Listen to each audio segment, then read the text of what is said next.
Hello all, this is the Casual Noob Gamer back at you with another video. Yeah! Oh yeah! Anyway, I wanted to talk about something I saw this morning.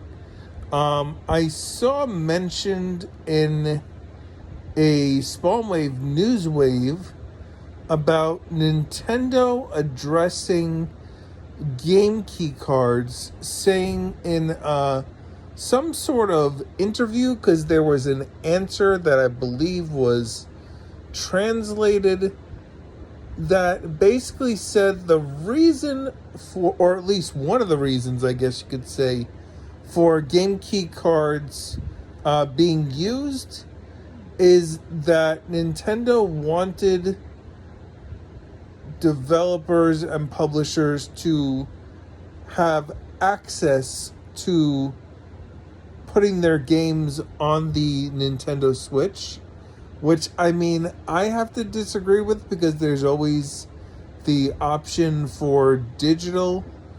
I mean, I've said in the past that I don't believe game key cards are something that normal physical collector owners want, because it does not have the entire game on the cartridge. And it's something that normal people who buy digital don't want, because then you're now tied to this physical cartridge and you don't have the convenience of just buying something digitally on your system.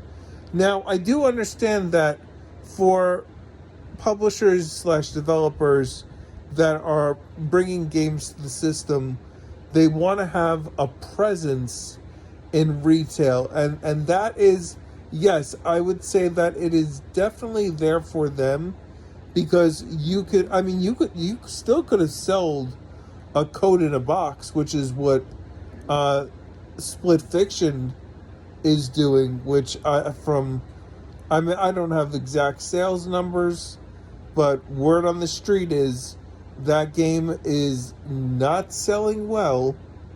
Is it because it is a code in the box?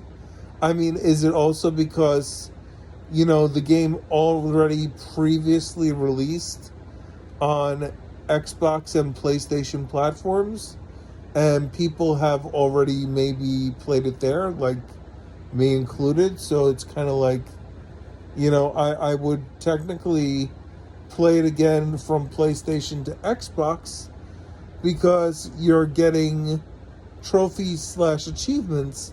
Now let's say, how much is not having an achievement type system on Nintendo Switch 2 hurting, people wanting to double dip on these games that are not coming day and date? I mean, we know that Borderlands 4, it was supposed to be day and date, but I think now the initial launch has been delayed on Switch, where it's still coming out on PlayStation and Xbox. I mean, people want to villainize these game key cards and make such a big deal about it. I mean, I get it. Like I said, I don't like them, but I have no problem purchasing them. Like, if that's, it's not that it's the only option. You can still buy digitally. Would I like something physical and complete on cartridge? Absolutely, I would. Now, do you think that, like I said, this is the only reason that they're doing game key cards? No, I think that Nintendo saw the backlash. I think that basically publishers, kind of like 2K, like 2K brought the Borderlands series, the initial one, and that was a partial game on cartridge. Rockstar, who does the Batman game?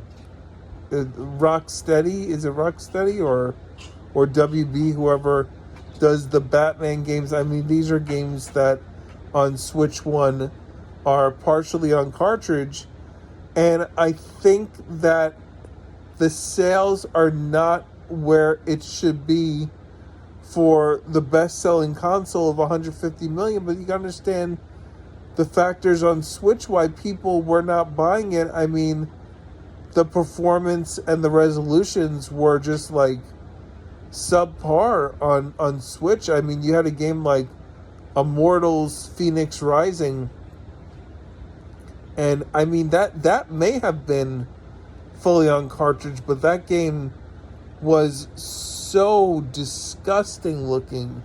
I mean, I own it on Switch, and the game just I mean it's great that you have the the Ubisoft cross save situation, so I was able to bring my save over from PlayStation, where I played it on the PlayStation 5. Great game, by the way. But these third-party games, it's not just the ability for the file size. I guess if Switches, or Nintendo, for that matter, is the only console that you have, then sure, you're gonna pick up these third-party games. What else are you gonna do? But if you have the option to play elsewhere, I mean, you're gonna play elsewhere unless portability is a major thing. But right now, PlayStation has the PS Portal. It's not great because it's streaming, but if you want native portability, I mean, I guess there's also the Steam Deck. I've seen a channel called Ursha Gaming that is talking about, I believe it was Rune Factory, and she basically went with the Steam Deck version over the was it the Switch 2, or was it might have been Fantasy Life. But I've seen that too with a bunch of cozy streamers, because I've been interested in Fantasy Life. It's not just the game key cards and the games being fully on the cartridge, and although that did influence me to purchase Cyberpunk at launch, because I said, hey, I want to support this, because I want to at least have the option that if I'm gonna buy a third party game, and I'm gonna say like if the game is fully on the cartridge and that game plays natively, like it's fully there, I'm gonna most likely purchase it on Switch for the preservation aspect, because a lot of these Sony and especially Xbox games, they come with big day one updates. So your disc, in the future, not even when the servers go down, but let's say internet is down, and you got this game on your shelf, and it's still in the sealed wrapping, and the internet's down. You're like, okay, internet's down. I can't watch my streaming services. I can't go online, go shopping. I can't research and do this. I can't look up, you can't use the internet, and you want to play your game, and you put your disc in your PlayStation or your Xbox, and it says need update to play, or the game is on the disc, but it plays, it has game breaking bugs, or plays like garbage. Or let's say not the full game is on the disc. What do you do at that point? You can't play your game, your thing to pass the time. Obviously, if your power's out, your power's out. I mean, if your power's out, the Switch has, a battery. Obviously, Switch 2's battery isn't great right now, so you're not going to get it for long.